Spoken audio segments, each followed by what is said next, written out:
হাম বা মিজেলস একটা প্রিভেন্টেবল ডিজিজ, একটা প্রতিকারযোগ্য অসুখ। এটা ঠেকানো যায়।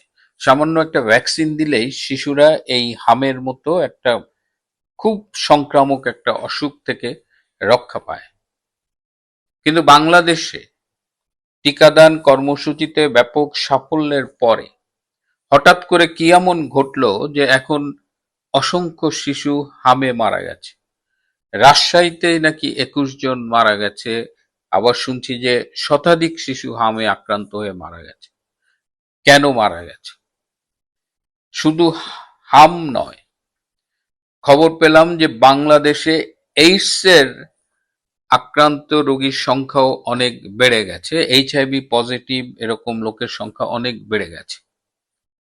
এর দ্বারা কি বোঝাচ্ছে? বাংলাদেশে যে জনস্বাস্থ্য কার্যক্রম, যে পাবলিক হেলথ প্রোগ্রামস গুলো আছে, সেগুলো কি ঠিকমতো কাজ করছে না।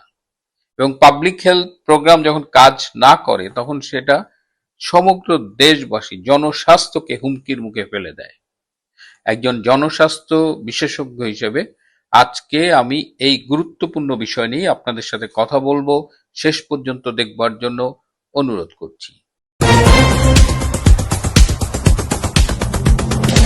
আসসালামু আলাইকুম এবং আদাব।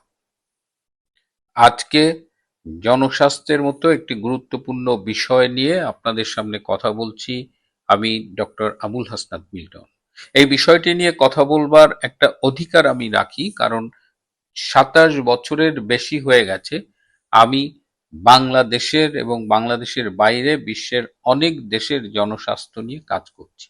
অভিজ্ঞতার সেই জায়গা থেকে আমি বলতে পারি যে বাংলাদেশের যে স্বাস্থ্য ব্যবস্থা, তার যে আউটলাইন, তার যে রূপরেখা, তার যে স্ট্রাকচার, এটা পৃথিবীর অন্যতম একটা সেরা স্বাস্থ্য ব্যবস্থার স্ট্রাকচার। স্পেশালি উন্নয়নশীল দেশগুলোকে আপনি চিন্তা করতে পারেন যে একেবারে সেই কমিউনিটি হেলথ ক্লিনিক, সেখান থেকে ইউনিয়ন পর্যায়ের, সেখান থেকে উপজেলা হাসপাতাল, জেলা হাসপাতাল, এভাবে যে রেফারেল সিস্টেমগুলো ডেভেলপ করেছে, ব্যবস্থাপনা ত্রুটি হয়তো আছে, কিন্তু এই সার্ভিস স্ট্রাকচারটা কিন্তু খুবই ভালো। এবং আমাদের অহংকার করবার মতো যে কার্যক্রমগুলো আছে তার মধ্যে একটা হলো এই টিকাদান কর্মসূচি, EPI, expanded programme on immunisation, সম্প্রসারিত টিকাদান কর্মসূচি। এবং বাংলাদেশে এইটার শিশুরা যেন নিয়মিত টিকা নেয় জন্মের পর থেকেই, এবং এর জন্য নিয়মিত প্রোগ্রামগুলো তো আছেই, এছাড়াও মাঝে মধ্যে ক্যাম্পেইন করে, special campaign for vitamin A, special campaign for measles, এরকম মাঝে মধ্যেই যখন যেটার প্রয়োজন, গুরুত্বপূর্ণ যেটা, সেটার জন্য কিন্তু এই ক্যাম্পেইনগুলো করা হয়। এবং বাংলাদেশে এই বাংলাদেশে এই টিকাদান কর্মসূচিতে মূলত সহায়তা প্রদান করে বিশ্ব স্বাস্থ্য সংস্থা, ইউনিসেফ এবং গ্যাভি। গ্যাভি হলো একটা global alliance on for vaccine and immunisation. এই গ্যাভি কিন্তু বাংলাদেশের টিকাদানের যে পারফরমেন্স, তার জন্য সেই ২০০৯ সালে আর ১২ সালে, if I am not mistaken, দুইবার কিন্তু বাংলাদেশকে বেস্ট পারফর্মিং কান্ট্রি হিসেবে পুরস্কৃত করেছে। এবং ২০১৯ সালে বাংলাদেশে এই টিকাদান কর্মসূচির সাফল্যের জন্য আমাদের মাননীয় প্রধানমন্ত্রী শেখ হাসিনাকে ভ্যাকসিন হিরো পদক দেওয়া হয়। অর্থাৎ আমাদের দেশের এই যে ইমিউনাইজেশন, আমাদের দেশের অ্যাটলিস্ট 95% শিশু কিন্তু এই কাভারেজের ভেতরে আছে। এবং হার্ড টু রিচ যেসব এলাকা আছে, সেই দুর্গম পাহাড়ি এলাকা বা যেখানে পৌঁছতে কষ্ট হয়, সেগুলোকে স্পেশাল টার্গেট করে সেখানে কিন্তু এই ইমিউনাইজেশন প্রোগ্রামটাকে অ্যাড্রেস করা হয়েছে। এবং ইমিউনাইজেশন প্রোগ্রাম যাতে সফল হয়, এই জন্য মাঠ পর্যায়ে অসংখ্য কর্মীকে চাকরি দেওয়া হয়েছে। তাদের কাজই হলো মানুষকে উদ্বুদ্ধ করে এই টিকা কর্মসূচি সফল করা। তো এই সাফল্যের পরে হঠাৎ আজকে যখন আপনাদের সামনে কথা বলছি, তখন শুনছি একদিন ২১ জন মারা গেছে, আবার শুনছি ১০০ জন মারা গেছে। তখন এটা তো মেনে নিতে কষ্ট হয়। কেন এরকম হয়েছিল? এর পেছনে কারণটা কি? সেই কেঁচো খুঁড়তে সাপ বেরোনোর মতোই আমরা দেখলাম যে গত ২৪ সালের ৫ই আগস্ট অবৈধ ক্ষমতা দখলের পর থেকে ইউনূস সরকার মোটামুটি স্বাস্থ্যের উপরে একেবারে খড়গ চালিয়েছে।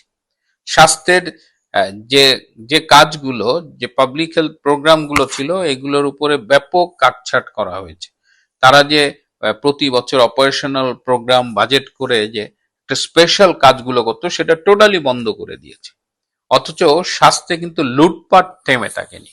স্বাস্থ্যের যে উপদেষ্টা ছিলেন, গার্লফ্রেন্ড কোটায় যিনি উপদেষ্টা হয়েছিলেন, নূরজাহান বেগম, তার লুটপাটের কথা সর্বজন বিদিত। আরেকজনের নাম আমরা শুনি না, কিন্তু তিনি ডক্টর ইউনূসের এই স্বাস্থ্য বিষয়ক বিশেষ সহকারী ছিলেন, অধ্যাপক সাইদুর রহমান খসরু। শোনা যায় তিনিও শত শত কোটি টাকার মালিক হয়েছেন, এবং এই যে ডিজি অফিসে যেসব পাবলিক হেলথ রিলেটেড প্রোগ্রামগুলো হতো, সেগুলো যে কাটছাট করা হয়েছে, এর পেছনে এই ডক্টর সাইদুর রহমান একজন অন্যতম ইন্ধনদাতা।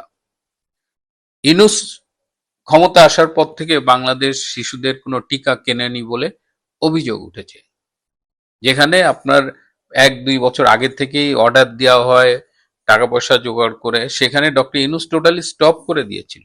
এছাড়া ডক্টর ইউনূসের সাথে যারা ক্ষমতার শেয়ার করতেন, সেই সব মোল্লা গোষ্ঠী, মৌলবাদী গোষ্ঠী, তারাও কিন্তু এই ভ্যাকসিন ইমিউনাইজেশনের বিরুদ্ধে কথা বলতেন। ফলশ্রুতিতে আজকে যেটা দেখছি, হ্যাঁ, সেটা হওয়ারই কথা ছিল, কারণ এটা একদম পিওর সায়েন্স। অথচ বিএনপির বর্তমান যিনি স্বাস্থ্যমন্ত্রী সর্দার সাখাওয়াত হোসেন বকুল, তিনি বললেন গত 8 বছর ধরে নাকি বাংলাদেশে হামের টিকা দেওয়া হয় না। যদি 8 বছর ধরে বাংলাদেশে হামের টিকা না দেওয়া হতো, তাহলে আজকে যে মৃত্যুর কথাটা শুনছেন, এটা আরো অনেক আগে শোনা যেত, 17, 18, 19-এর দিকে মহামারী হয়ে যেত। কিন্তু 19 সালেই শেখ হাসিনা এই ভ্যাকসিন হিরো পুরস্কার পেলেন। অর্থাৎ সর্দার সাখাওয়াত হোসেন তিনি সত্যি কথাটা বলেননি। তিনি গতকাল সাংবাদিকদের সাথে কথা বলতে গিয়ে এই মিথ্যে তথ্যটি জাতিকে উপহার দিয়েছেন। তার কি প্রয়োজন ছিল এই মিথ্যে কথাটি বলবার?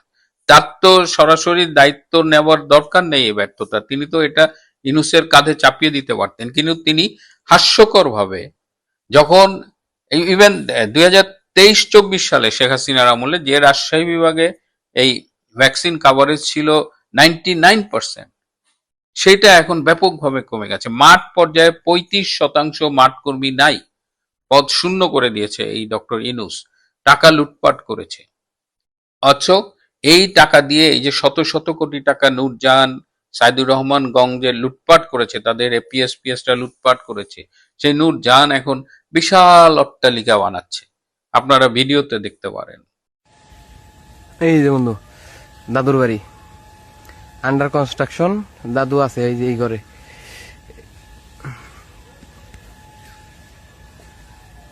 আমি একটা জিনিস বুঝি না, আমি সব সময় দেখছি এইটা, ইভেন আওয়ামী লীগ সরকারের আমলেও, যদি প্রফেসর রুহুল হকের কথা বাদ দেন, কিংবা একদম শেষ সময় সামন্তলাল সেন, এই দুইজন মানুষ যত ভালো হোক খারাপ হোক, তারা কিন্তু স্বাস্থ্য ব্যবস্থাটাকে বুঝতেন এবং তারা হাত দিচ্ছেন। এর বাইরে আমাদের এর আগে একজন স্বাস্থ্যমন্ত্রী ছিলেন আওয়ামী লীগ আমলে, কিংবা এখন যিনি আছেন সর্দার সাখাওয়াত হোসেন বকুল, এরা কোন ক্রাইটেরিয়া স্বাস্থ্য মন্ত্রণালয়ের দায়িত্ব পান আমি এটা বুঝি না। আচ্ছা, যদি রাজনৈতিক নেতা হিসেবে দায়িত্ব পান, কিন্তু স্বাস্থ্য তো একটা টেকনিক্যাল বিষয়, এখানে তো কিছু বিশেষজ্ঞের থাকা উচিত, এখানে তো একজন দুজন ভালো উপদেষ্টা থাকা উচিত ছিল। এই পর্যন্ত দায়িত্ব নেওয়ার পরে সর্দার সাখাওয়াত হোসেন বকুল যে কথা বলেছেন, যে কার্যক্রম করেছেন, তাতে আমি তাকে পারফরমেন্সের ভিত্তিতে 100-তে 0 দিতে পারি না, কারণ 0 তারও একটা মান আছে, 0 একটা সংখ্যা। তিনি অলরেডি মাইনাসে চলে গেছেন। আর নূরজাহান, সে তো এসেই ছিল লুটপাট করতে, আর রাষ্ট্রের টাকায় নিজের বেশ কিছু অসুখ আছে সেগুলো সিঙ্গাপুরে ট্রিটমেন্ট করেছেন।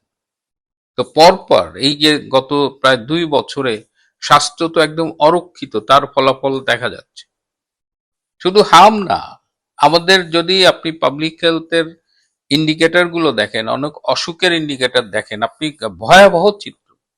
বাংলাদেশে যেটা বললাম যে এইচআইভি এইডস বেড়ে যাচ্ছে, বিশেষ করে মধ্যপ্রাচ্য থেকে যেসব প্রবাসী ফিরছে, তাদের অনেকেরই এইচআইভি পজিটিভ, এবং তাদের একটা বড় অংশের আবার মাদ্রাসার ব্যাকগ্রাউন্ড আছে।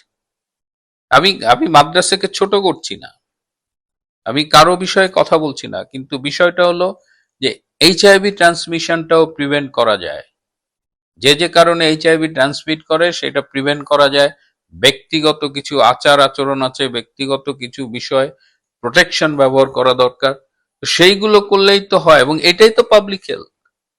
পাবলিক হেলথের আমরা কি করি, আমরা যাতে অসুখটা হলে রাষ্ট্রের স্বাস্থ্য ব্যবস্থায় যে চাপ পড়ে চিকিৎসার উপরে সেটা কমানোর জন্য আমরা অসুখটা যেন না হয় সেই প্রিভেন্ট করার জন্য চেষ্টা করি। এবং মিজেলস, এই যে আমরা শিশুর 9 মাস বয়সে প্রথম মিজেলসের ডোজটা দেওয়া হয়, এবং প্রথম 9 মাসে মায়ের দুধের থেকে এই মিজেলস বিরোধী উপাদান পেয়ে থাকে। সুতরাং এখন এই সর্দার সাখাওয়াত হোসেন বকুলের এইসব প্রলোভ বকা বা শেখ হাসিনার সাফল্যকে পাবলিকের কাছে মিথ্যে কথা বলে হেয় করার চেষ্টা না করে সত্যটা স্বীকার করে তার উচিত যে কিভাবে বাংলাদেশের মানুষের এই জনস্বাস্থ্য বিষয়ক কার্যক্রম উন্নয়ন করা যায়, তাদের স্বাস্থ্য ব্যবস্থাকে ভালো করা যায়, স্বাস্থ্যের সামগ্রিক উন্নয়ন করা যায়।